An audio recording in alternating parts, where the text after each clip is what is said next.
घने हरे भरे जंगल के बीच एक साफ नीली नदी शांतिपूर्वक बहती थी। कई वर्षों तक जंगल के सभी जानवर मिलजुल कर रहते थे। हिरन, ज़ेब्रा, खरगोश और तेंदुए एक ही जंगल में पानी, जमीन और भोजन साझा करते थे। उसी जंगल में दो शक्तिशाली शेर भी रहते थे। एक शेर जंगल के पश्चिमी हिस्से में रहता था और दूसरा शेर पूर्वी हिस्से में। शुरुआत में दोनों शेर एक दूसरे का सम्मान करते थे, लेकिन धीरे धीरे उनके बीच मतभेद शुरू हो गए। पश्चिमी शेर का मानना था कि पूरे जंगल पर उसी का शासन होना चाहिए, क्योंकि वह ज्यादा ताकतवर है। वहीं पूर्वी शेर का कहना था कि जंगल सबका है और सभी को बराबरी से रहने का अधिकार है। समय के साथ उनका विवाद बढ़ता गया।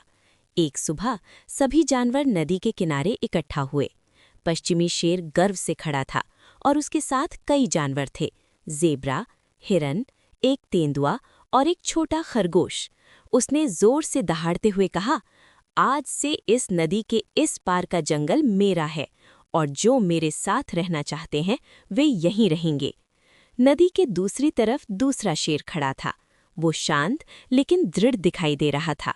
उसने जवाब दिया, जंगल डर से नहीं चलना चाहिए, लेकिन अगर तुम इसे बांटना चाहते हो तो ये नदी ही इसकी सीमा होगी।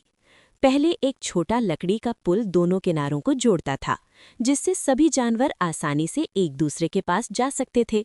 लेकिन इस झगड़े के दौरान वो पुल टूट गया और अब नदी जंगल को दो हिस्सों में बांट चुकी थी। जानवर चिंतित हो गए।